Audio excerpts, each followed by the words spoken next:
Why would I do that? Welcome back to Stay Off My Lawn. Segment 2, and something happened. We're not going to tell you about it. Wow, we kind of both screwed up. Yeah, it's okay. It's okay. You made a mistake, and I didn't want you to feel all alone, so I made one. See, there we go. That's what we do. It's what you do when you care about somebody. That's right. It's teamwork. With all the fear mongering from the left, we're seeing more and more anger also from them, the extreme left anyway, especially the keyboard warriors on social media. Which has always been a problem ever since there's been a social media. Senator Eric Schmidt from Missouri breaks that down somewhat for us. And the funny thing was he did this on the Senate floor. Keep that in mind as you listen to what he had to say. President Otto-Pinn was the commander-in-chief. No questions about his inability to construct sentences, let alone foreign policy. But here we are with a fake story. But this is what happens when you have a party that has reached actually not rock bottom yet, but they got nothing, zero, no issues, no leader, fringe issues define them. So they're going to glom onto the story of the day. And quite frankly, it's embarrassing for them. Just like, by the way, these calls to, come out against violence. The only thing, district court rulings, the only thing that's been talked about are political solutions. The only person I remember standing in front of the Supreme Court calling for a whirlwind on Justice Kavanaugh and other Supreme Court justices that were followed up by assassination attempts of Supreme Court justices that were followed up by violent protests outside their homes where they had to move out of their homes was Chuck Schumer. And as long as we're denouncing violence, how about firebombing Tesla dealerships? This Antarctic kind of strain runs through the left. And to my Democrat friends, I feel bad for you because your party has been captured by a radical element that is pro-Hamas, that is pro-violence, that is firebombing, Tesla dealerships because they don't like that Elon Musk has actually found the grift out and is cutting it out. The NGOs that have laundered money for Democrat causes for years, it's all coming to an end and they don't know how to handle it. Well, he laid it out, laid poor Chuck out in lavender, didn't he? Wowzer, that was laid out with a hammer. I think it needed to be said, though. I like it because. Well, that's why they're so PO'd over stuff. Is all these, almost every single thing. What was it, like 95% of anything that came out of USAID, USAID was all leftist stuff and money, and they're trying to figure out, well, it went there, but where'd the rest of it go? And there was more slush funds than you could slop a dripper at. Slop a dripper. I love that. It's another hee-haw reference if you need to look that up. But yeah, it just seems like they're always trying to say that the right side of the party is the violent ones, but it's always the left. They're the ones that burning the police cars and buildings and stuff. Whenever anything goes wrong somewhere, and if somebody does something wrong, okay, we need to punish that person. It doesn't mean we need to start burning things down. It's just. Well, it just reminds me of a little kid that was just told, no, you can't have any candy. We're going to have dinner in the next hour, and you're just going to have to just hang tough for a little bit. It'll be fine. And then they just start, having a temper tantrum, and that's essentially what they're doing. It's all of a sudden Musk, who was a hero 6 months ago, is now the worst thing on the face of the earth because they're finding out all this stuff, and it's like, no, you weren't supposed to look behind the curtain. I told you not to look. Like the hands-off protests, like hands off. Why would you not want somebody to verify that our tax dollars are going to the right places or are being spent on the right things? Why wouldn't you? I don't like paying taxes anyway, and then it's going to what? It's doing it's just being thrown away, or it goes out and then comes back to the Democratic Party, who then doles it out for all these elections. Supposedly it was a lot of money from Soros that was going for the elections. Oh no, he spent like $200 million of our tax money for the last election because it went out and made a boomerang back, and then he redistributed it. He did. He got a lot of district attorneys elected, poured a lot of money in those elections, and it's like so he's really working very smartly for an evil guy. He's very smart, but I mean that's what's happening, and that's our tax dollars at work. It's really really sad. Yeah, and his son is now taking over, and there's pictures of him with every Democrat uh, gentleman and lady that's in the upper echelon. He's got his arm around him, and they're all chuckle, chuckle, laugh, laugh. And it's like, okay, Alex is coming up the ranks, Yeah. making contacts, Well, shaking up things, and hitting the road.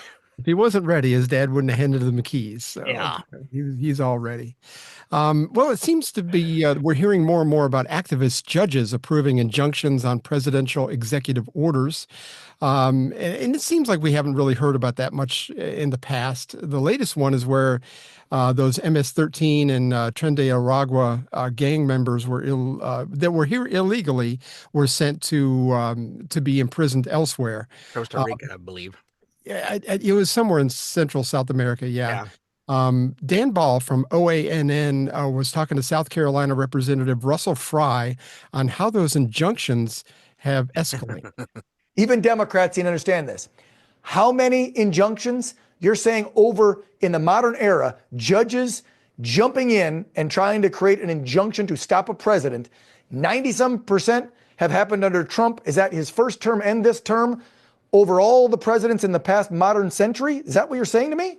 Is 2/3 of all injunctions in the 21st century have come to one president. That's Donald Trump. Wow. And of those injunctions, 92% were issued by Democrat-appointed judges. There you go. But it has nothing to do with politics, right, Russell? This is all the law. They're following the law. There's no politics being played here, right?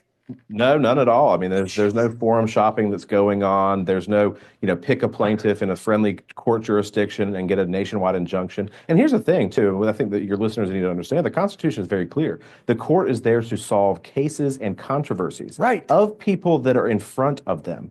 And so anytime that you see a nationwide injunction, which really didn't start until the 1960s, but anytime that you would see that, it's very rare that that actually happens, except if you're Donald Trump and you've got 2/3 of them in the modern era. How the hell does a judge, a district judge, right? It's a federal judge, but he has a district. How can he make a ruling that affects the entire nation when the president is elected as our top executor by the entire nation and a judge is appointed? Yeah, again, like the congressman said, the judicial branch officially, according to the Constitution, is responsible for interpreting laws and applying them to specific cases and ensuring the laws are consistent with that Constitution. So. And yeah, they haven't been. You turn that plane around and it's apparently somebody was complaining. You turn that plane around right now or we're not. I'm gonna like take the car when our kids were little. Yeah. It's like, are you serious? They were already in the air. Trump told them, no, it's not coming back. Sorry. Supposedly, by the time he heard it, I don't know how true this is, it was already over international waters. So it's like, it's like, oh, golly shuckies. Good Lord. No matter what your politics are, how do you think that violent gang members that are here illegally should remain here? How in the world do you think that? I mean, the one argument was, well, they could have cured cancer somewhere down the road, or they could have, put a man on Mars. Oh, please, that's not what their occupations are. Give me a break. unless you take enough fentanyl, you think you're on Mars. I don't think that's really. It's not what they were here for. No, it's yeah. Well, it's been overturned now, so yay. Yeah. Thankfully. Yeah. Very rare, very close though, wasn't it? Yeah, it was 5-4. Yeah. Only because Amy Coney Barrett went to the dark side again. Yeah. Well, those chief justices have been disappointing the last 20, 30 years anyway, a lot of their decisions. White House Press Secretary Caroline Leavitt closed down the matter very clearly when it was brought up to her, and she's fantastic. But a judge ordered that he should remain in this country. So are you saying that it is okay to ignore a judge's ruling if you don't like it? Who does that judge work for? He's an immigration. It was an immigration judge who works for the Department of Justice at the direction of the Attorney General of the United States, whose name is Pam Bondi, who has committed to eradicating MS-13 from our nation's interior. And let me tell you why we've made this commitment. MS-13, may I remind each and every one of you, is a brutal and vicious gang. They raped and strangled a 20-year-old autistic woman to death in Maryland. They hacked 4 people to death with machetes in a park on Long Island. They have kidnapped, sexually tortured, and shot a teenage girl in Texas after she insulted them, allegedly. Killed and mutilated a 17-year-old girl in Virginia, stabbing him 16 times and cutting off his hands. They beheaded and cut out the heart of a man in Washington, D.C. They raped and murdered a 13-year-old girl in California. They sex trafficked a slew of young girls, including one who was just 12 years old. Raped an 11-year-old girl in Brooklyn while her brother was in the room. Sex trafficked a 13-year-old in Maryland and Virginia, miles away from this White House, even beating her 26 times on her backside with a baseball bat. These are vicious criminals. This is a vicious gang. And I wish that the media would spend just a second of the same time you have spent trying to litigate each and every individual of this gang who has been deported from our country as the innocent Americans whose lives have been lost at the hands of these brutal criminals. We maintain our position, and very strongly so. Again, it's about perspective. She laid it all out good. I got nothing to say to that except bravo, bravo, bravo. It's like, no, you're not going there, and I'm not going to allow you to. And here's the reasons why. Okay, done. Moving on. Seems like her binder is full of good stuff like that. Yeah, but she really doesn't come out with much of a binder. No, she doesn't. Just No. scary to look at stuff and remember things that way. I know it. I know it. America's New Majority Project, something I had not heard of up until last week, is an initiative led by Gingrich 360, which is a new multimedia production company. Gingrich? Okay. Don't pick on me. Sorry. I couldn't let that one fly by. Anyhow, it's a new initiative for what? It was, Interrupted. It's a multimedia production company run by Newt Gingrich and his wife Callista, and polling partner McLaughlin and Associates. Last week on the Mark Levine show, he was talking about what he's involved in now, and they ended up talking about the activist judges also. And here's that. At the America's New Majority Project, we just did a poll last week. 81% of the American people believe the federal government's corrupt. 81%. This is an enormous danger to the survival of freedom when you have 8 out of every 10 Americans believing that the core system is corrupt. The House and the Senate have an obligation to bring these judges in, to interrogate them, to understand the normal constitutional boundaries, to look at the historic precedent, and then, if necessary, just abolish their courts and cut them out of the game, or cease paying for them. The current situation is intolerable, and it is a direct threat to the system of self-government that is at the core of the American model. I think the main point there is 81% of American people polled don't trust the American government. So. No, and they're also not trusting our elections, which is not a good thing either. There's just too much hinky stuff going on where there's no way in hell 81 million voted for that corpse. There's just no way. Yeah, and if you look at the voting over the years, I mean, 2020 had tons more votes for the Democratic Party than I mean, in all of history, or in 2024. Not even close. I mean, they came from somewhere. It came out of something. Yeah, they did. Florida. Maybe not legitimately, but they did come from somewhere. It certainly wasn't organic votes, I don't believe. No. When we come back, we're going to talk a little bit more about not trusting government. This one goes back to 1978, which was a couple of years ago. Maybe some of you will remember that, like Richard and I do. But anyway, back in 1978, they started lying to us that we remember anyway.